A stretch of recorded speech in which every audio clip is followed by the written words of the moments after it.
morning. Thank you, Carol. That is a brief overview of all that's gone on in Houston, but it really is about these partnerships between government, city, local, state, national, and the business community, and people who care, just like everyone in this room. It's my pleasure today to be able to introduce some of our speakers. Our next panel our first panel will be Why Design Matters. Ron Fleming, our chairman, whom you have heard from earlier this morning, will be part of this panel, along with John Hedrick, who is an attorney and founder of the Municipal Design Review Network in Chicago, and Matt Goebel, a planner, attorney, and author of Aesthetics, Community Character. Matt is the director of Clarion Associates. Please join me in welcoming them.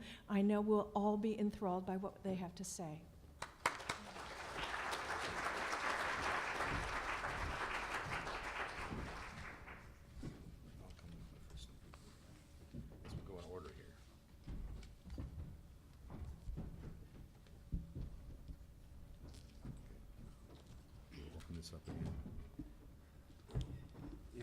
This as a monitor. Yeah, good. Must have a latch.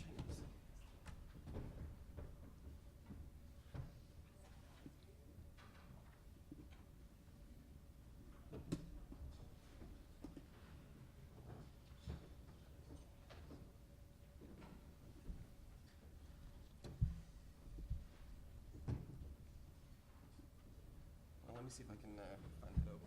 I can do it. I'll just go ahead. Behind you.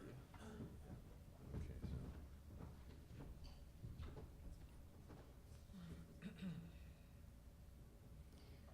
well, we each have only a exquisitely short amount of time to talk to you, but I thought I would start with a kind of perspective on where we've come in the civic enhancement movement, going back to the earliest days of our republic, when the common, where in the south the town square, was the central focus. And you can see in these early pictures of New England towns, first the clearing of the common, and you see the stumps at the top, and then the planting of new trees. And this kind of was the earliest documented beautification. This is perhaps the most classic picture of it from Salem, Massachusetts. And then later, at the turn of the 19th century, the City Beautiful movement took on greater strength. You'd had first the Commons, then you had village improvement societies, the first one being in Stockbridge, Massachusetts in 1856, I believe. And then a broader, you could say an upper middle class movement, really around civic centers and the enhancement of parks, major monuments. It didn't yet at this point have much of a human face. It wasn't really involved with neighborhoods, but with a larger strategic planning, and it certainly affected many great American cities. Here you see Houston on the left. That was an early example from the 20s, I think. And in Philadelphia, this is a fairly late 20s and 30s slide showing the art museum to the City Hall tower. This enhancement of a great avenue, sort of like the Champs-Élysées in Paris. But as cities became more attractive and tourism increased, we also had the exploitation of places. And one of the problems that we faced has been that our national parks and monuments are often lined with the detritus of commercial establishments, which do a kind of visual rebuttal of what you're going to see once you get past the boundary. And it's interesting to follow the gas station from the earliest historic district, which is Charleston, South Carolina. The reason why that district was started in 1929-32 was because Ohio, in its wisdom, tore down 3 18th century houses in 1 year. It always seems to take a shock like that before people begin to realize that something should be done differently. And the result of that was the first ordinance in the United States to protect an historic area. And what's very ironic is that an early and distinguished architect designed a station for them using fragments of an old building on the left. And later on, because that building was built so well and so respectfully, it's now the shops of the historic Charleston Foundation. So an early example of sustainability, and what we're really arguing for is more things like that. And of course, the use of color has gotten under the radar of most sign codes, so that the shelter systems are often designed to pull your eyes off the road at 70 miles an hour. They give very little credence to the resourcefulness of people to find a gas station, and the result is this incredible visual ripoff. And so one of the things that I worked on over the last few years for the American Planning Association was a book that showed alternatives. So I run around the country to the towns that had beaten up McDonald's and Shell and gotten something different from them. This is a great classic example in Ojai, California, and it's a result of the public-spirited attitude of the owner of the gas station, as well as it being in a design review district. It's on the edge of the arcades in Ojai, and here's how the station looked until a few years ago, and that's the way it looks today. And that's really the best argument I can think of for the change. And you see how it ties in with the arcade, which Mr. Libby of the Libby Glass Company presented the town in 1915. This is sort of part of the City Beautiful movement. So linking City Beautiful to enhancement of corporate America, I can never find a better example than that. But these are other examples. Claremont, California, a college town, has the oldest historic or oldest design review district in California, and this is what they've achieved on the bottom here with the Arco. Look at the size of the Arco sign. That's on Route 66, right on the main highway, and the use of local materials. That's a great example of the rock on the right. Nantucket on the left could be expected to be with shingles, but here's the Pueblo style from Santa Fe, and a new town. That's an Exxon station in Maryland. And this kind of change, a lot of you are familiar with the Freeport example. This is a town of 5,000, which their first historic district ordinance, first fight was over a McDonald's that wanted to tear the building down, put in a corner store with a long, big sign getting you off the highway, and this is what they achieved instead on the right. Other examples, I love the Sedona, Arizona one, or here alternatives between Sonoma on the right and the standard one on the left, burying the lane for the cars, or the Kentucky Colonel transformed in Charleston. And this is the history of the Jack-in-the-Box from San Diego, sort of four approaches to the Jack-in-the-Box, going from the original blatant example on the top to the San Juan Capistrano on the far right. You can see how long I've been documenting. That's my father there. And watching the balls go down and be sliced and diced so that you ended up on the far right there in Laguna Beach, California. So the gateways, of course, another one of our issues is gateways to cities. And I think the Houston story is a pretty good example. I've worked a little on this problem outside of Philadelphia on the main line, where a small community of Radnor was worried about the impact of an interstate highway cutting through the town, and I was hired a few years ago to think about that problem and came up with a proposal to reimagine the past, the megalithic landscape of Wales to Radnor, from Radnor, Shire, Wales to Radnor, Pennsylvania, and did a whole series of things that took the milestones along the original Lancaster Pike, the image of the town on its in its escutcheon, and of course this dragon, which is 90 by 100 feet. Rhode Island, and this in the last year, has, and this is again an initiative that we've watched it with Scenic America, because we've had several meetings and given awards to the Department of Transportation in Rhode Island, and they have just come up with this new sign. This is the sign that's going up right now. It's not even installed yet. And the new landscaping for some of the interstate highways. Look, this is a before and after. to give you a sense of what they're achieving just in the last several months. And also they've hired 7 artists to do a series of murals. The mural is basically taking, on the far right there, is taking the bottom of that building and created a new facade. And on a modest level, in just getting down to the kind of little gritty things, we discovered that even planting daffodils in a community can make an enormous difference.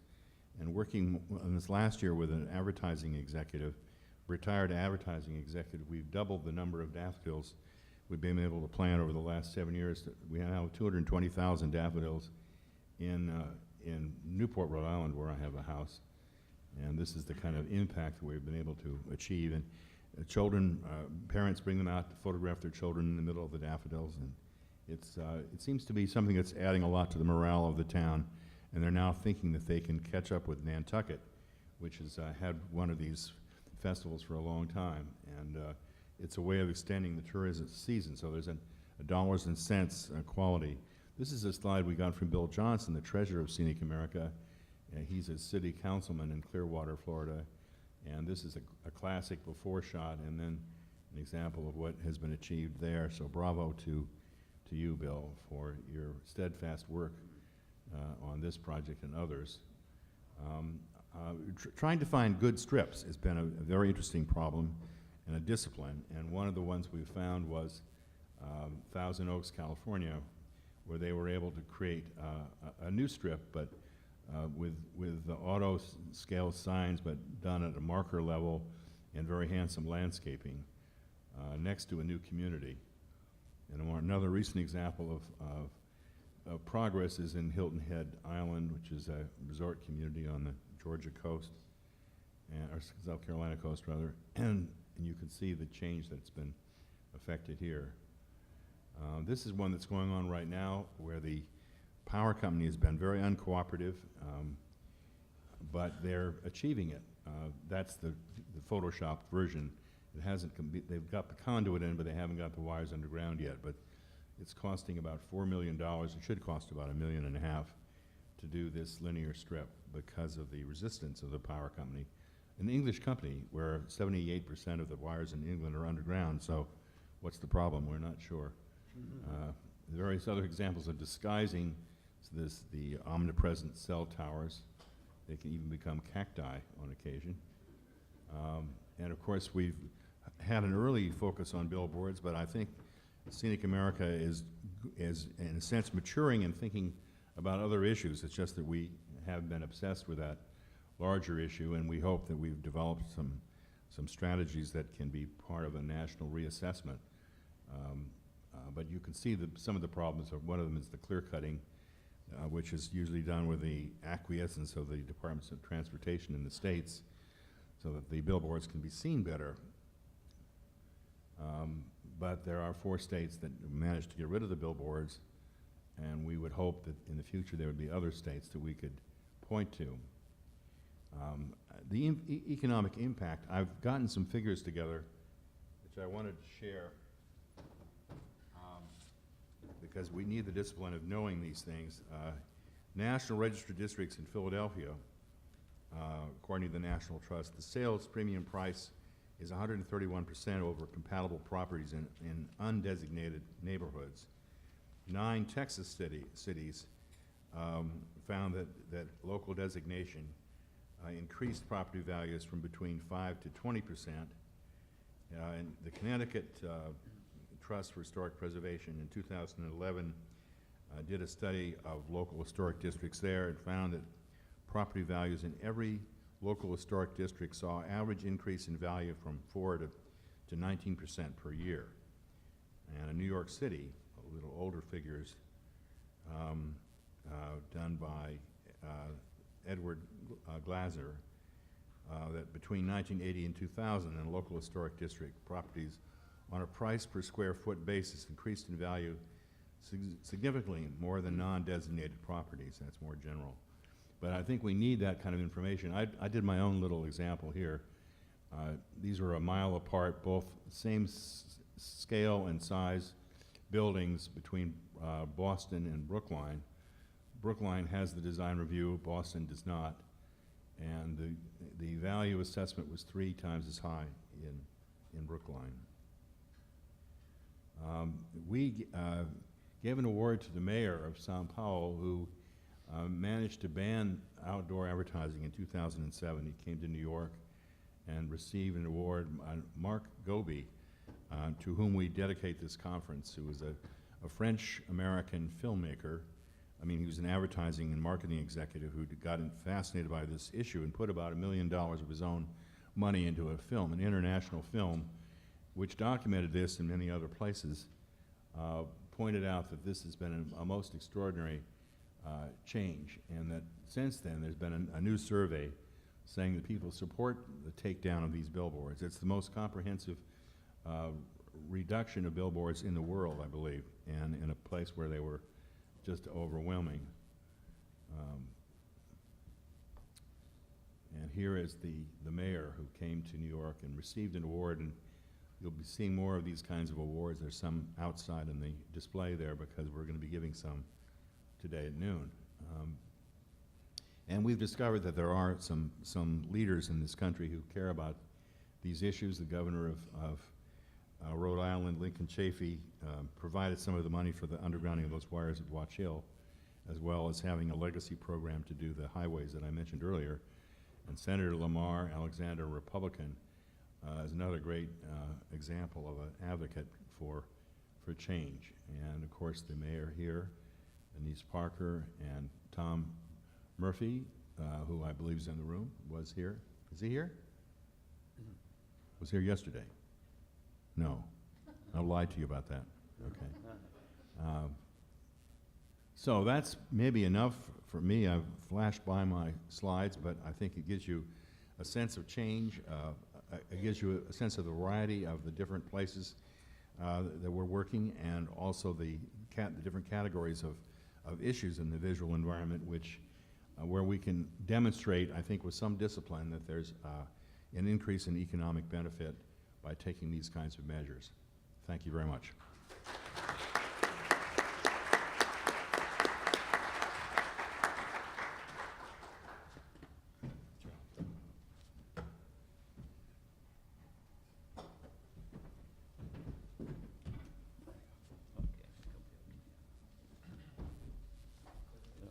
Actually, I think I'll use this as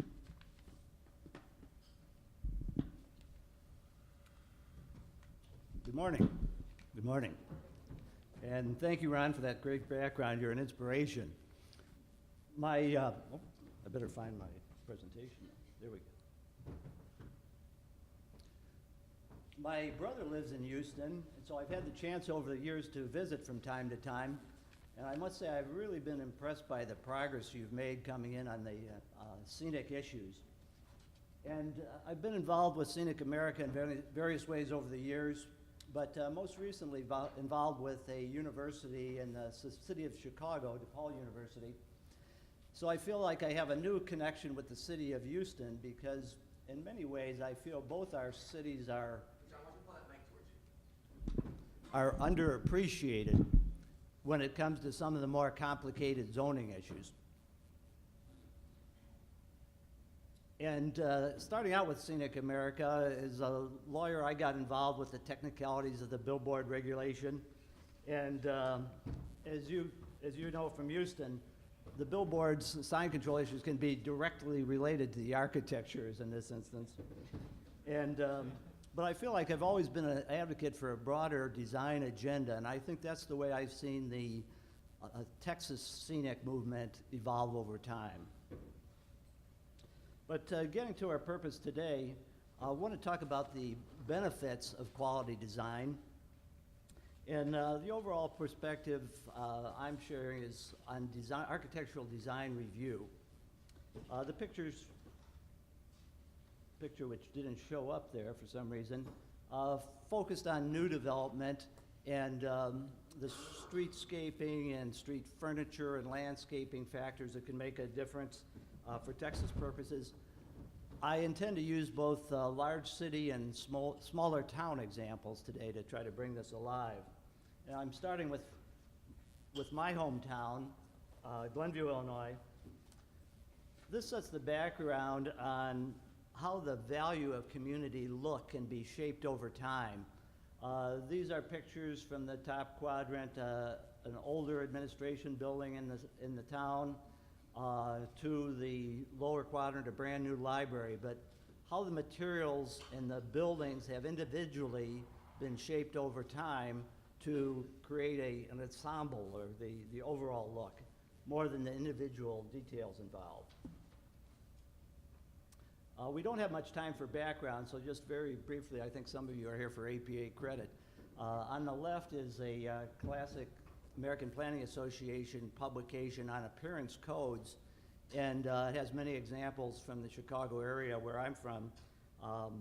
Ron had talked about the movement and development of design review over time, but this culminated in a surge of appearance codes in the 1970s. On both coasts, and particularly in the Chicago metropolitan area. And my Pulp Fiction booklet on the right talks about this community appearance code movement. And there's various design review approaches. I use this older slide because this is really the classic example of a appearance commission or a design review board that oversees projects from an architectural standpoint. It can be a very discretionary process, as shown here by the Olympic ratings. But I think this conveys the diversity, and the real point here is there's design professionals and also a mix of business and citizens that can be involved in the process.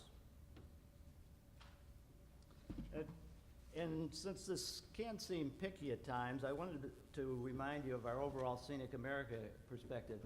That this is really about the values we want to live by, whether we want chaos or order, and it's not just about whether we want a monument or a pylon sign.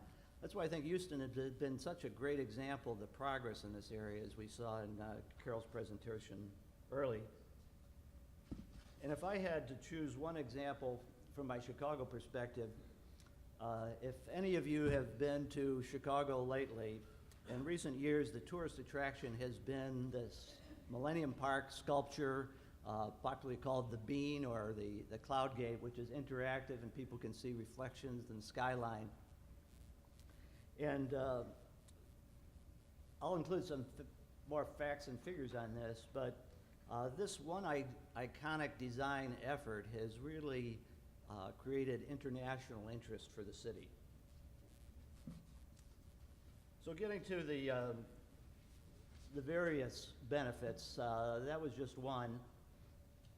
In reflecting about the presentation, I thought, why don't people talk about the benefits more? There's so many. And you're here because you appreciate this, and I'm going to try to provide some facts to help you make your case.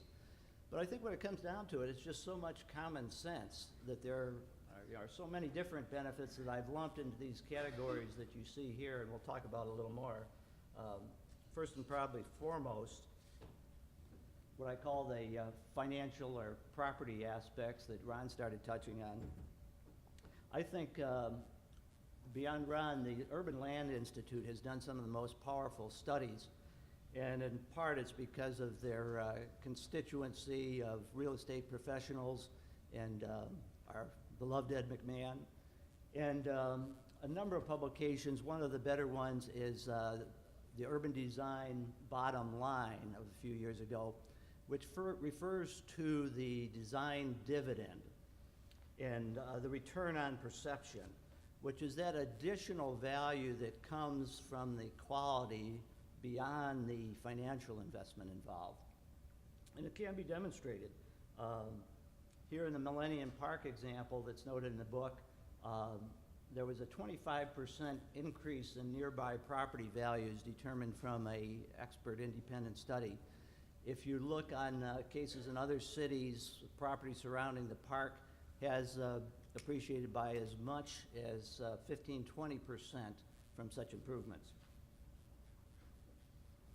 And there's a whole list of additional benefits in terms of incremental property and sales tax revenue that's generated. And beyond business, related, well, we've lost some of the formatting of the slides here. Related economic aspects is, as you can see in the picture, if you look closely, thoughtful design does encourage extended visits with a chance to sit on the park bench, which leads to expanded shopping at local businesses, other local businesses, and ultimately an ambience and attraction not only for local shoppers, but for tourists to the area. But beyond business, most of you have heard about creating a sense of place and placemaking. It's not just personal enjoyment, it's questions of neighborhood identity and pride. It results in improved local security. A famous study years ago about the broken window effect on crime. There's other studies we could talk about. Opportunities for additional socializing, as you see in the park setting here, meeting people in the neighborhood. And overall improved property maintenance because people are noticing the quality and they care about their neighborhood. And finally, what I've lumped together is greening and sustainability benefits.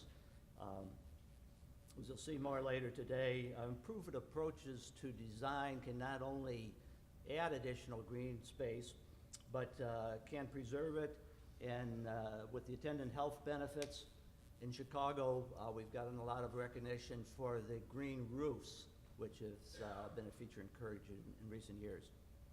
And these design technologies will lead to overall sustainability, which again we'll be talking about, and I think Matt's going to be touching on too.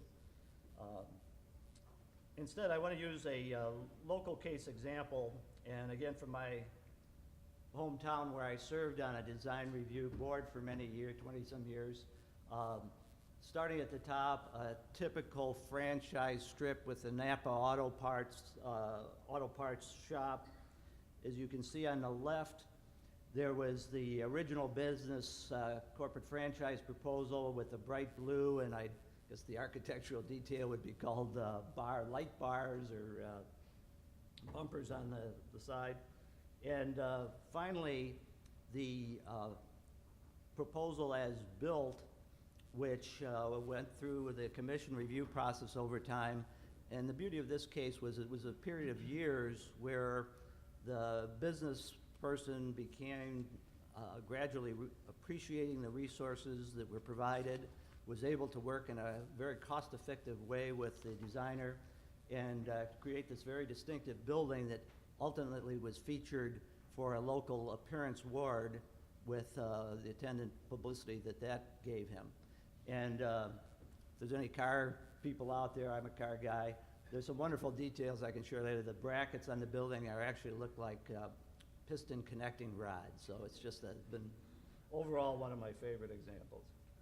But I use this as all to show a possibility for other towns. In Illinois, we have almost 300 separate jurisdictions, as you see on the map. And that's what originally prompted research by Scenic Illinois and the coordination of efforts among these various towns and communities. I do think this shows the range of possibilities for improved design in other areas of the country. This has culminated in what is basically an association called the Municipal Design Review Network.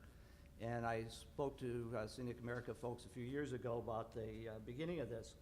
What's notable is it's multidisciplinary. It includes planners, design professionals, and citizens and commissioners who are involved at the local level. As you see here, over the past 6 years, we've had quarterly educational events on the right, oftentimes presentations in groups like this. But on the left, very successful mobile workshops, we call them, where we'll feature a community center, and looks like we're wearing uniforms. We wear blue sport coats and walk around. Overall, what do we learn from this? And I think the point is to get these design benefits, you really do have to balance the aesthetics with the economic realities, and as you can see from the tilted slide, it's not easy to do. So I just wanted to talk in the final minutes about a couple of the tools that can be used. I think the most important is design guidelines as a way of communicating among all the interests, local government, business, citizens, using words and pictures. Here's just one example, but where you can clearly convey what is desired or not, as the case may be. And again, in my experience, I think it's so very important to use these local examples where you have, you know, businessmen, vendors, designers involved in shaping the guidance.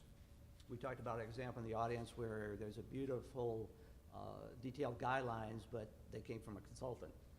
And from Scenic America,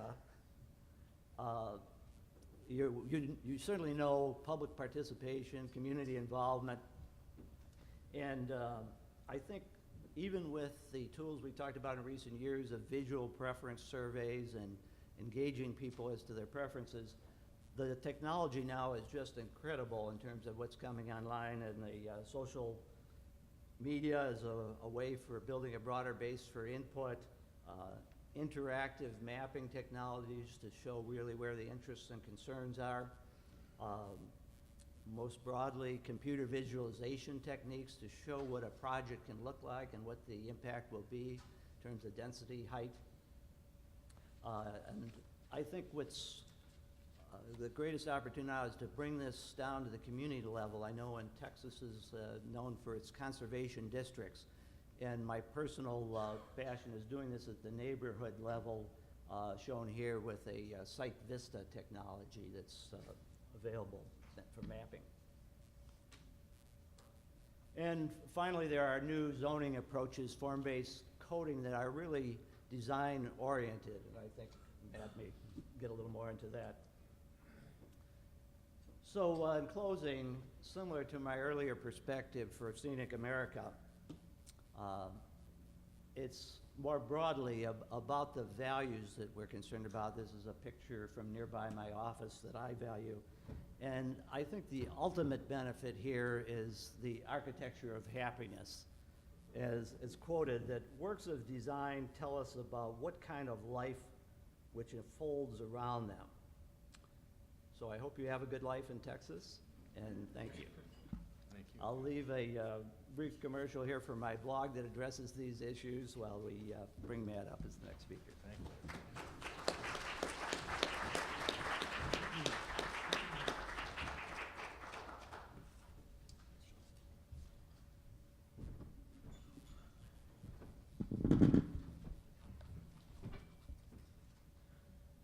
Good morning. Thank you all for the opportunity to present. My experience with Scenic America goes back to the Meg McGuire days. Meg was the person from Scenic America that worked with Chris Dirksen and I on the aesthetics, community character, and the law report that CC mentioned earlier. So I've had a long time respect for the organization. I appreciate the opportunity to be here. The theme of the panel is why design matters. You've heard a lot about the built environment, about new construction, new signs, etc. I want to talk about what's already there. I think an important part of design is respecting the traditions that have come before, respecting the lessons that the historic built environment can provide. I want to talk with you a little bit about what's going on in Texas today, especially the economic benefits of historic preservation. And then I'm also going to talk with you briefly about kind of new directions for the preservation movement, some new issues that preservationists are grappling with, including mid-century modern construction, including conservation districts, which many of y'all are very familiar with, including sustainability, as John mentioned. So I just wanted, because we're here in Texas, I wanted to talk a little bit about the kind of the state of preservation here. I can tell my font didn't come through on this, so we're going to see if we have any interesting font issues in the slides, but I think it'll be fine. When we think about preservation generally, I think we think about the big iconic buildings. We think about the grand structures, such as the Governor's Mansion in Austin. We think about Bishop's Palace. I think these grand iconic structures are really where the preservation movement gets a lot of kind of its emotional connection to the general public. I think a lot of us know, though, that the real work of preservation takes place in neighborhoods around the state, like Houston Heights, like Munger Place in Dallas, like Alamo Heights in San Antonio. Tens of thousands of structures have been considered historic. They're looked at as part of historic districts. New construction in these areas is heavily reviewed. Alterations to these properties are reviewed. There's a tremendous amount of activity in the state involving preservation. How do you get a handle on that? How do you try to quantify some of the activity that's going on? I've just got a few slides here just to give you some numbers, just to give you a sense of the scale of preservation in Texas. One of the ways to kind of look at the bureaucracy of preservation, if you will, is CLGs, the Certified Local Government Program, which is a federal, state, and local partnership, which is established in Texas in '86. But it's a way to kind of provide a framework for preservation in local communities. If you do certain things at the local level in terms of setting up a preservation ordinance, in terms of establishing a preservation commission, then you're eligible for state and federal monies, things like that. So one way to look at just how preservation is being done is how many CLGs there are. There's 71 of them in Texas as of 2013. Sidebar, I've got a lot of numbers in this presentation, so if anybody wants a copy of this later and you don't want to scribble down, just give me your business card. I'd be happy to give you a copy of this. Another way to look at preservation is the number of RTHLs that are out there. Texas has a very robust program of designating historic sites. This is the Nimitz Museum in Fredericksburg. Well over 3,500 structures have been designated as RTHLs. If you agree to have one of these designations placed on your property, you're saying that major exterior changes to your property will be reviewed by the Texas Historical Commission before they can go through. THC can't say no, but they can. You have to listen to them when you propose changes to your property. The THC averages 15,000 plus properties, 15,000 plus reviews per year. The vast bulk of them go through with no problem. Most people that send proposals to the THC, there's no adverse impact on the historic sites. Another way that preservation is being done in Texas is through your historic courthouse program. These are grand character-defining buildings throughout the state. 254 counties. The vast majority of them still have their historic courthouses in place, and you can see a lot of them have taken advantage of these grants and funding programs. That's the Ellis County Courthouse in Waxahachie to preserve these grand structures. So preservation is being done in a lot of different ways to look at it. Fredericksburg is an example of a community that recognized very early on the economic value of historic preservation. This is a way to distinguish Fredericksburg from other places in the Hill Country, from other places in the state. Fredericksburg understood the economic benefits of preservation pretty early on. They've got a lot of kind of tourist-oriented facilities on their main street. I want to talk for a few slides here about the economic benefits of preservation. The top graph, which you might not be able to see, is just showing that there are direct impacts associated with a preservation project. That's actually reconstructing a porch on a historic house. There's also indirect impacts of a preservation project. That's where the carpenter is going to buy his materials and where the people at that lumber store are going to get their grocery money. That's kind of the tracking of the direct expenditure through the state and local economy. You can add those up to get a total economic impact. Several states have looked at the economic benefits of preservation. Texas has done a great study. It's several years old now. They're in the process of redoing their study. We've done studies that looked at the economic benefits of preservation in Colorado now for 15 plus years. And the numbers are pretty big. I just wanted to give you a sense of what they are. I apologize that the formatting on these got a little screwed up. I talked about the courthouse preservation program. 254 counties, you've got 235 that still have historic courthouses in place. A lot of those are going through that grant program that I mentioned. And 63 so far have received full funding for courthouse renovations. The state has tracked the economic impact of those dollars, and they've looked at state taxes that have been generated, the jobs generated, et cetera. Income generated is household income for all those jobs that have been created.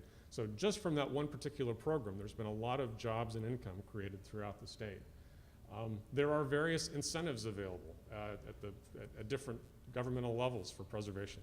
One of them at the federal level is the Federal Historic Preservation Tax Credit. So if you've got a listed property and you do qualifying work to restore that property, repair that porch, then you can potentially take advantage of a federal 20% tax credit. And this is just numbers for this one particular incentive, but 500 plus jobs have been created in Texas. 500 plus projects have created, well over 30,000 jobs, state and local tax revenue, et cetera. This is a big moneymaker. If you track the dollar amount of projects that have taken advantage of these federal incentives, it's a big moneymaker. 20 plus states, not Texas, but Colorado has a state preservation tax credit. A lot of other states do as well, that complement the federal credit. So there's a lot of different incentives out there. When you start looking at the numbers to quantify economic impacts, there's a lot of opportunity to do that. Main Street program. Main Street has a lot of goals. Revitalization of small downtowns. There's a lot of Main Street communities throughout the state. Think of places like Palestine, Texas, and East Texas, where my parents grew up. These communities do a lot of work, kind of very nuts and bolts, basic economic development work. A lot of it involved around preservation, and they've had a significant economic impact around the state. I've talked about several projects.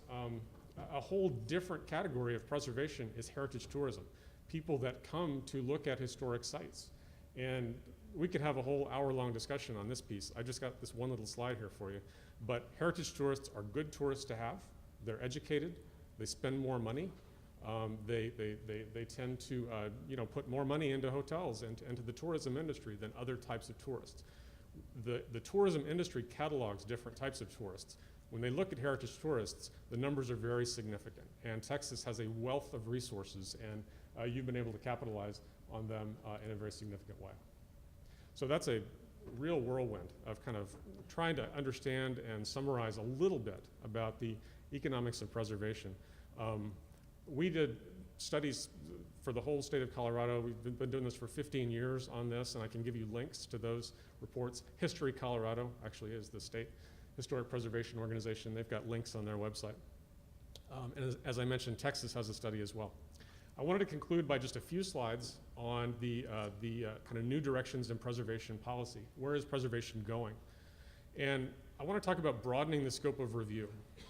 Preservation traditionally has been, it's been that Munger Place historic district in Dallas that I showed you. It's been, districts get designated at the local level. Then if you want to modify one of those properties, you have to go through and get a certificate of appropriateness.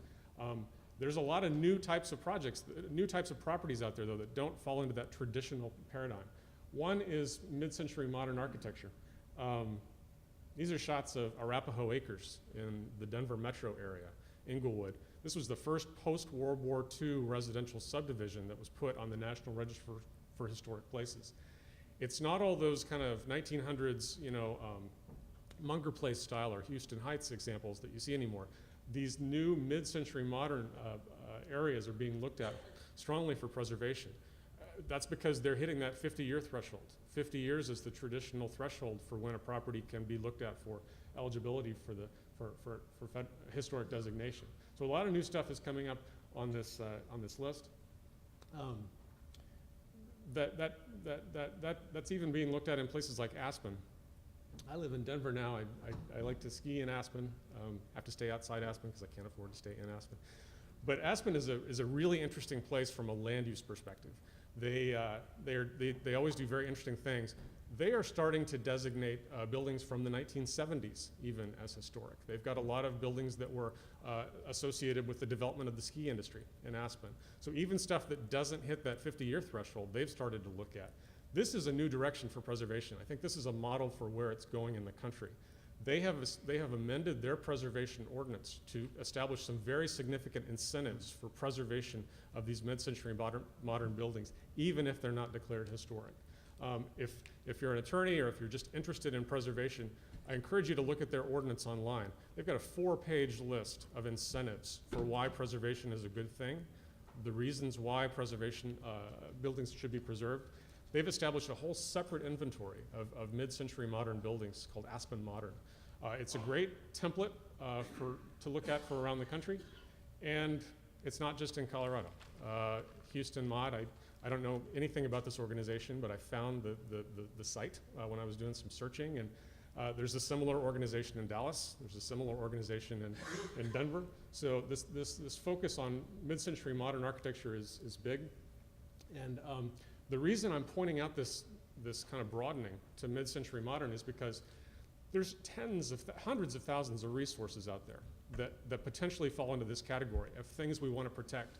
But that old paradigm of historic districts and certificates of appropriateness is not enough to potentially protect all the things from this period that are worthy of protecting.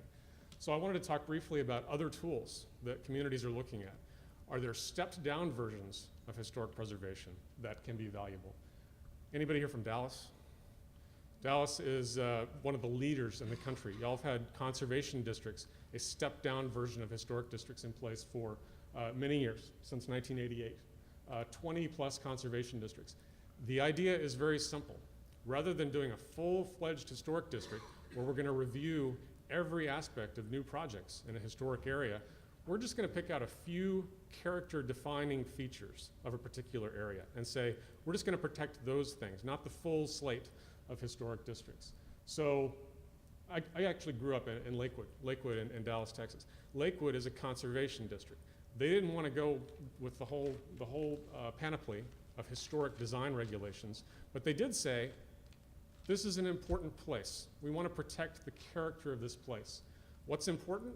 Well, there's a few things. There's a generally consistent setback from the street. There's a generally consistent roof line. There's a generally consistent set of architectural styles. We want to make sure that new construction that comes into these areas is generally consistent with these values. So this is an example. That middle building there is something that came in that was new, but it's been designed in a way to comply with the setback, with the height, with a general menu of architectural styles that were appropriate for this district. This is a smaller conservation district where they said one of the character-defining features is these front-facing gables on these small buildings. And in this particular example, you know, the infill project or the redo project decided to just, you know, preserve the existing facade and build around that. This was a really important part of this conservation district. Conservation districts are typically reviewed by staff. They don't go up before a landmarks commission. That means they're faster and cheaper. So that's a good alternative for resource-strapped public agencies that can't really afford to extend historic district protection all across their jurisdiction. Dallas is interesting because conservation districts were a step-down version of historic districts.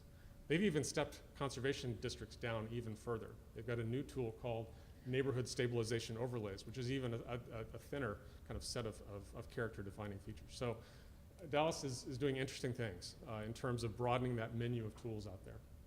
Finally, just a couple of slides on this. I think one of the big new directions for preservation is broadening the scope of review. Another new direction for preservation is broadening the community of partnerships that preservation can draw from. Sustainability is kind of where it's at for planners over the last decade. You know, that's where the most interest has been from local officials, from citizens. How can we be more environmentally friendly? There's a lot of definitions of sustainability, but go back. You see this phrase a lot, the greenest building is the one that's already built. I think preservationists have been realizing that they can you know, catch their movement in terms of the sustainability terminology. It's this idea that if you just rehab an existing building that's already on site, that potentially can be better in terms of the life cycle energy impacts than tearing that building down and replacing it with something new. Reuse of existing buildings can conserve energy, reduce waste, construction waste of having to tear down a building. It can curb sprawl. You know, if you're focusing on redevelopment of inner city historic areas, you don't have to build on the suburban fringe.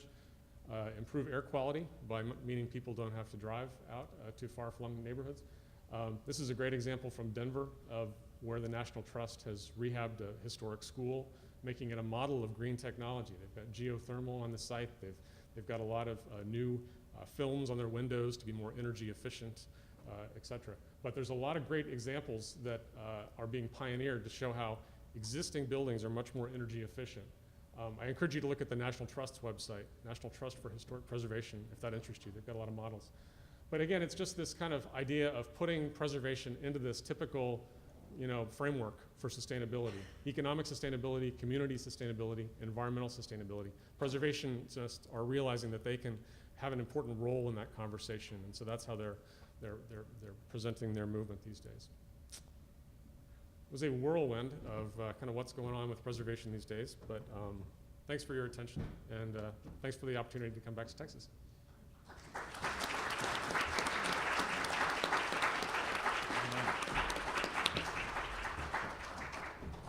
Thank you. That was really inspiring and also very informative, and gives us a whole new opportunity to see menus that we hadn't thought about before. And from an advocacy standpoint, I think it's interesting to be able to say, not only does this make sense intuitively, does this make sense visually, does this make sense from a placemaking standpoint and from a cultural standpoint, but maybe it even makes sense economically. So thank you for helping us to document that. That's really important for us in advocacy positions. We've got about 10 minutes, so if anybody has questions for this panel or any member of this panel, we'd love to take them now. Artists? Would you speak to enforcing laws that already exist that are valuable, but there's no incentive by the leadership to do so? Anybody want to take that one? I'll jump in. Yeah. The question was, what about enforcement? Once you get all these wonderful things put in place, how can it be enforced? That is a great question. In my full-time, I do preservation kind of as part of my work, but I do zoning code writing is a lot of what I do. One of our fundamental rules is don't adopt it if you don't plan on enforcing it, if you don't plan to make it meaningful, because that's a real slippery slope when you start to adopt rules that you don't plan on actually dedicating the resources to enforcing. You see this all the time in local governments.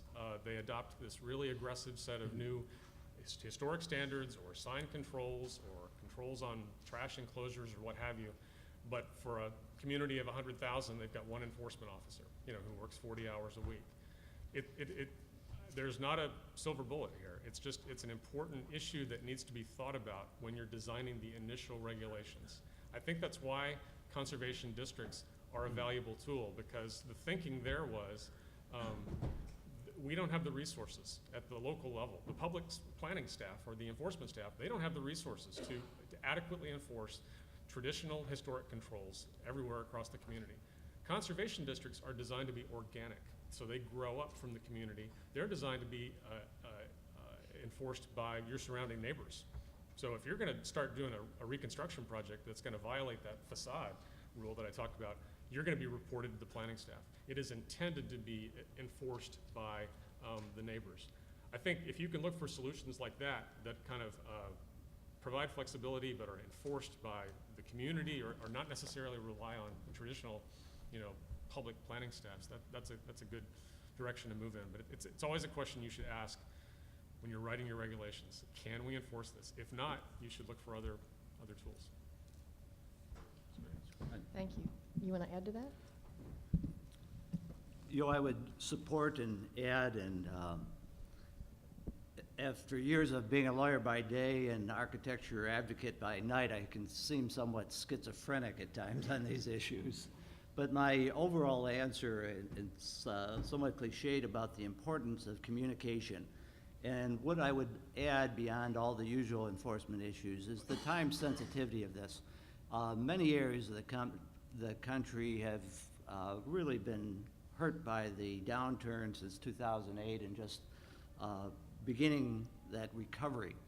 And so I think what's important through that time is communication, that we've created all these restrictions on merchants, and maybe we're relaxing them somewhat, but that they're still there. And then when it comes time that people can afford to enforce them again, to have the advance outreach from local government, through the business constituencies of the chamber or individual merchants to, again, remind people of the reasons of the importance. I think the worst thing is enforcement without communication. Just on that point, I think that sometimes you could avoid some of the enforcement problem by the design of the procedures, so that if the applicant has to go up with an early sketch or has to look at photographs of alternatives that the community has collected before the actual review of the process, that you can sometimes diminish the kind of antagonism and the struggle where people come in, they finish a whole design and they get their lawyer and their architect in there, they've got a lot of money invested, and then they're very angry about the way they're being treated. So that just the design of the ordinance can often diminish that conflict by providing this earlier, softer kind of recognition of what the issues are. Anybody else? Martha? Yes, I'm interested in perhaps a further discussion about form-based zoning. What you see is working, is not working. What are the traps? We're about to put form-based zoning in place in our community. And where has it worked, where has it not worked? Would you repeat that? Would you repeat the question, please? Could you talk a little bit more about form-based zoning? Where has it worked? Where is it not working? Our community is looking at putting in place some form-based zoning. Where is that? Portsmouth, New Hampshire. Portsmouth, okay. Form-based zoning, just for the folks who may not be familiar with that concept, is been around now for around 15 or so years. The idea is that zoning traditionally has focused on the separation, the segregation of different uses. So you've got a residential area here, a commercial area here, an industrial area here. The idea behind form-based zoning is to focus less on the land use and more on desirable physical form of buildings. What do we want buildings to look like? What do we want neighborhoods to look like? Less on use. Mixed use is actually really good, but let's just focus on the character that we want, how the public realm relates to the private realm. So how individual buildings relate to the streetscape. That's the general idea behind form-based zoning. When it was first put forth as an idea, it was kind of seen as a complete alternative to traditional zoning. Let's not have use tables in the zoning code. Let's just have illustrations of what buildings should look like. Let's just say what areas should look like. I think over time, kind of the positions have kind of the folks that advocate form-based zoning have become more pragmatic, and I think they've realized, well, there always does need to be a focus on use. It doesn't need to be the predominant focus. I think form-based zoning as an organizing principle, it's what buildings should look like, but there's still a little bit of focus on use there. To get to form-based zoning effectively, you have to kind of document what's out there. You have to go down to the streetscape. You have to go down to Texas in front here, Texas Street or Avenue, and you have to measure the sidewalk. You have to measure you have to go to places that feel good to you and kind of get the physical dimensions of that environment and then codify them in the code and say new construction needs to meet those standards. That's expensive. And you're also potentially locking in what's in place there right now. So I would say kind of two things about form-based zoning. It's expensive, it's very resource heavy, and so communities are starting to target that tool. They're not doing it community-wide, they're doing it in places where form is especially important, where they really want to encourage walkable urbanism, where they want to have a really active pedestrian environment. So targeting your resources is one thing. Also, allowing it to evolve over time. The danger with form-based zoning is that you're locking in current conditions that don't allow evolution. And cities evolve. That's what makes cities great. And the thing about kind of form-based zoning as it was originally conceived is you're locking in current conditions. And so you have to allow places to grow. So that's long-winded, but I'm sorry, but it's Form-Based Codes Institute online has great resources for that. Again, I'll piggyback. Great quick summary, and there are plenty of resources online. The one thing I would mention, as often said, God and devil is in the details.